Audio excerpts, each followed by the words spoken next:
नमस्कार दोस्तों।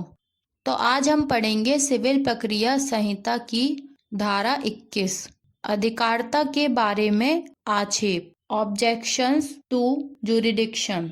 तो धारा 21 को पहले हम डायरेक्ट में पढ़ेंगे, उसके बाद इसे आसान भाषा में समझेंगे। डायरेक्ट में लिखा है कि अधिकारिता के बारे में आक्षेप। धारा 21 की उपधारा 1 वाद लाने के स्थान के संबंध में कोई भी आक्षेप किसी भी अपील या पुनरीक्षण न्यायालय द्वारा तब तक अनुज्ञात नहीं किया जाएगा जब तक कि ऐसा आक्षेप प्रथम बार के न्यायालय में यथासंभव सर्वप्रथम अवसर पर और उन सभी मामलों में जिनमें विवादक स्थिर किए जाते हैं ऐसे स्थिरीकरण के समय या उसके पहले न किया गया हो और जब तक कि उसके परिणाम स्वरूप न्याय की निष्फलता न हुई हो। तो धारा 21 की उपधारा 1 हमें यह बताती है कि वाद लाने के स्थानों के संबंध में कोई भी आक्षेप, कोई भी आपत्ति यानी कोई भी परेशानी किसी भी अपील या पुनरीक्षण न्यायालय द्वारा तब तक अनुज्ञात नहीं किया जाएगा, यानी कि कोई भी पुनरीक्षण या अपील न्यायालय उसे तब तक अनुज्ञात नहीं करेगा, तब तक परमिशन नहीं देगा, तब तक अनुमति नहीं देगा जब तक कि ऐसा आक्षेप, ऐसी आपत्ति पहली बात प्रथम बार के न्यायालय में यथासंभव सर्वप्रथम अवसर पर नहीं किया गया हो। ऐसी आपत्ति प्रथम बार के न्यायालय में यदि नहीं उठाई गई है। दूसरी बात, उन सभी मामलों में जिनमें विवादक स्थिर किए जाते हैं ऐसे स्थिरीकरण के समय। अब विवादक स्थिर करने का क्या मतलब होता है? तो विवादक स्थिर करने का मतलब होता है कि विवादकों को डिसाइड करना। न्यायालय में जब भी कोई केस जाता है तो उस केस को जब न्यायालय द्वारा स्वीकार कर लिया जाता है तो सबसे पहला कार्य होता है विवादकों का स्थिरीकरण करना, यानी कि विवाद डिसाइड करना। केस में किन किन पॉइंटों पर विवाद बन रहा है उस बात को डिसाइड करना। तो यह कार्य करता है न्यायालय। न्यायालय वाद में सभी बिंदुओं को सुनने के बाद, सभी बिंदुओं को देखने के बाद विवादक स्थिर करता है और उसके आधार पर आगे कार्यवाही की जाती है। तो यह होता है विवादक स्थिरीकरण करना, यानी कि विवादकों को डिसाइड करके उन विवादकों का हल निकालना, उन विवादकों पर निर्णय दिया जाता है। तो जब विवादकों का स्थिरीकरण किया जाता है उस समय पर या उसके पहले यदि कोई आपत्ति नहीं की गई है, नहीं उठाई गई है, तो फिर अपील या पुनरीक्षण न्यायालय उस आपत्ति को उठाने की या उस आपत्ति को उसके सामने लाने के लिए अनुज्ञात नहीं करेगा, परमिशन नहीं देगा। फिर आती है तीसरी बात, और जब तक कि उसके परिणाम स्वरूप न्याय की निष्फलता ना हुई हो तब तक आपत्ति अनुज्ञात नहीं की जाएगी। इसका मतलब है कि यदि आपत्ति को स्वीकार नहीं किया गया तो न्याय विफल हो जाएगा। तो तब तक कोई भी अपील या पुनरीक्षण न्यायालय उस आपत्ति को अनुज्ञात नहीं करेगा जब तक यह तीनों बातें या इनमें से कोई एक बात पूरी नहीं होती है। इसके बाद आती है धारा 21 की उपधारा 2। पहले हम डायरेक्ट में पढ़ेंगे, उसके बाद समझेंगे। किसी न्यायालय की अधिकारिता की धन संबंधी परिसीमा के आधार पर उसकी सक्षमता के बारे में कोई आक्षेप किसी भी अपील या पुनरीक्षण न्यायालय द्वारा तब तक अनुज्ञात नहीं किया जाएगा जब तक कि ऐसा आक्षेप प्रथम बार के न्यायालय में यथासंभव सर्वप्रथम अवसर पर और उन सभी मामलों में जिनमें विवादक स्थिर किए जाते हैं ऐसे स्थिरीकरण के समय या उसके पहले न किया गया हो और जब तक कि उसके परिणाम स्वरूप न्याय की निष्फलता न हुई हो। तो उपधारा 2 सेम टू सेम उपधारा 1 जैसी है, पर इसमें जो आक्षेप का आधार है वह अलग है। जैसे कि उपधारा 2 में लिखा है कि किसी न्यायालय की अधिकारिता की धन संबंधी परिसीमा के आधार पर, मतलब किसी न्यायालय की अधिकारिता की कोई धन संबंधी परिसीमा है, उसके आधार पर उसकी सक्षमता पर या उसकी सक्षमता के बारे में कि न्यायालय सक्षम है कि नहीं उसके बारे में कोई भी आक्षेप, कोई भी आपत्ति आपत्ति किसी भी अपील या पुनरीक्षण न्यायालय द्वारा तब तक अनुज्ञात नहीं किया जाएगा, तब तक कोई भी अपील या पुनरीक्षण न्यायालय उसे परमिशन नहीं देगा, उसे अनुमति नहीं देगा, जब तक कि ऐसा आक्षेप, ऐसी आपत्ति पहली बात प्रथम बार के न्यायालय में यथासंभव सर्वप्रथम अवसर पर नहीं उठाई गई है। तो इसमें बार बार आ रहा है प्रथम बार का न्यायालय, यानी कि वह न्यायालय जो किसी भी केस को प्रथम बार, पहली बार स्वीकार करने का अधिकार रखता है और उस पर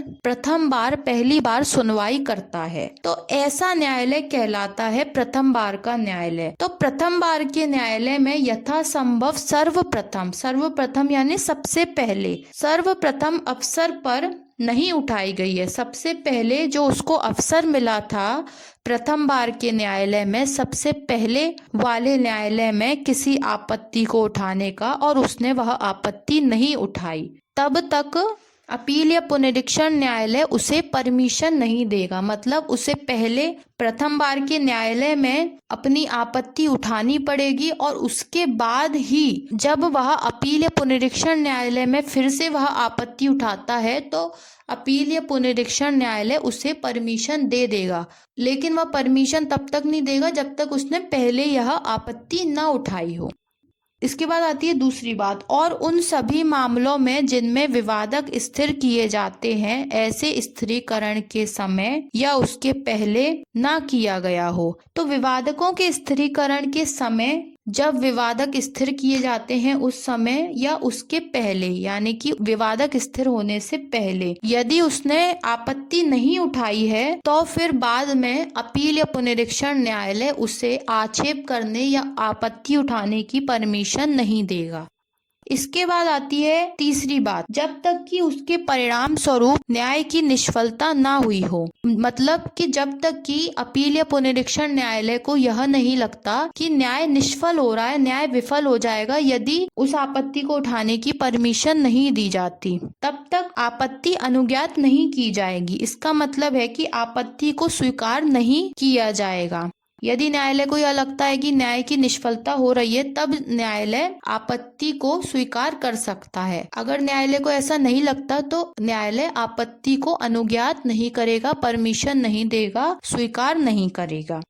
इसके बाद आती है धारा 21 की उपधारा 3, किसी निष्पादन न्यायालय की अधिकारिता की स्थानीय सीमाओं के आधार पर उसकी सक्षमता के बारे में कोई आक्षेप अपील या पुनरीक्षण न्यायालय द्वारा तब तक अनुज्ञात नहीं किया जाएगा जब तक कि ऐसा आक्षेप निष्पादन न्यायालय में यथासंभव सर्वप्रथम अवसर पर ना किया गया हो और जब तक कि उसके परिणाम स्वरूप न्याय की निष्फलता ना हुई हो। तो धारा 21 की उपधारा 3 हमें एक नए प्रकार का आक्षेप के बारे में बताती है। यह बताती है कि यदि किसी निष्पादन न्यायालय की अधिकारिता, निष्पादन न्यायालय होता है जो न्यायालय डिक्री का या किसी आदेश का निष्पादन करवाता है, उसे उस डिक्री या आदेश को लागू करवाता है, उस डिक्री या आदेश को पूरा करवाता है। तो ऐसे निष्पादन न्यायालय की अधिकारिता की स्थानीय सीमाओं के आधार पर, मतलब कि ऐसे निष्पादन न्यायालय को जो अधिकारिता है उसकी जो स्थानीय सीमाएं हैं उनके आधार पर उसकी सक्षमता के बारे में, मतलब वह निष्पादन न्यायालय सक्षम है या नहीं, इसके बारे में कोई भी आक्षेप, कोई भी आपत्ति अपील या पुनरीक्षण न्यायालय द्वारा तब तक अनुज्ञात नहीं की जाएगी। मतलब कि अपील या पुनरीक्षण न्यायालय उसे तब तक अनुमति नहीं देगा, परमिशन नहीं देगा जब तक कि ऐसा आक्षेप, ऐसा आपत्ति पहला निष्पादन न्यायालय में यथासंभव सर्वप्रथम अवसर पर ना किया गया हो। यानी कि ऐसा आक्षेप, ऐसी आपत्ति निष्पादन न्यायालय के समक्ष यथासंभव, यानी कि जितनी संभावना है उस संभावना में रहते हुए उसके अनुसार सर्वप्रथम सबसे पहले अवसर पर, यानी कि जो उसको सबसे पहले जो अपॉर्चुनिटी मिली है, अवसर मिला है, उसको जो मौका मिला है, उस मौके पर उसने ना किया गया हो।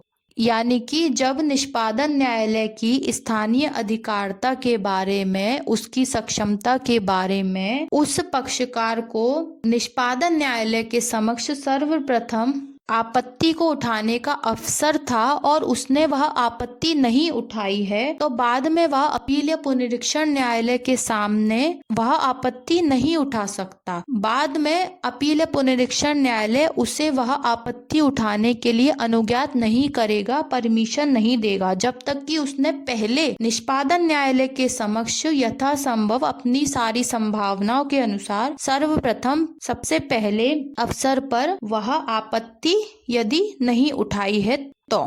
दूसरी बात, और जब तक कि उसके परिणाम स्वरूप न्याय की निष्फलता ना हुई हो, यानी कि अगर अपील या पुनरीक्षण न्यायालय को देखने पर यह पता चलता है कि मामले में न्याय की निष्फलता हो रही है, यदि यह आपत्ति नहीं उठाई जाती है, तब अपील या पुनरीक्षण न्यायालय उस आपत्ति पर अनुमति दे सकता है, उस आपत्ति को अनुज्ञात कर सकता है, यदि उसे यह प्रतीत होता है कि न्याय की निष्फलता हो रही है। तो तब तक वो आपत्ति अनुज्ञात नहीं की जाएगी जब तक कि न्यायालय को यह नहीं लगता कि न्याय की निष्फलता हो रही है। इसका मतलब है कि यदि अपील या पुनरीक्षण न्यायालय के द्वारा आपत्ति को स्वीकार नहीं किया गया तो न्याय की निष्फलता या विफलता हो जाएगी। अब हम धारा 21 को संक्षिप्त में समझ लेते हैं। धारा 21 की उपधारा 1 हमें यह बताती है कि जो वाद लाने का स्थान है उसके बारे में कोई भी आक्षेप अपील या पुनरीक्षण न्यायालय के समक्ष तब तक नहीं उठाया जाएगा जब तक वह आक्षेप पहले ही प्रथम बार के न्यायालय में ना उठाया गया हो, विवादक स्थिरीकरण करते समय ना उठाया गया हो, तब तक अपील या पुनरीक्षण न्यायालय उस पर परमिशन नहीं देगा। या अपील या पुनरीक्षण न्यायालय को यह लगता है कि यदि आक्षेप को उठाने की अनुमति नहीं दी तो न्याय की निष्फलता हो जाएगी। धारा 21 की उपधारा 2 कहती है कि किसी न्यायालय की अधिकारिता की धन संबंधी परिसीमा के आधार पर उसकी सक्षमता के लिए कोई भी आक्षेप तब तक नहीं उठाया जाएगा जब तक कि वह प्रथम बार के न्यायालय में यदि नहीं उठाया गया है तो, दूसरा विवादक स्थिरीकरण करते समय नहीं उठाया गया है तो।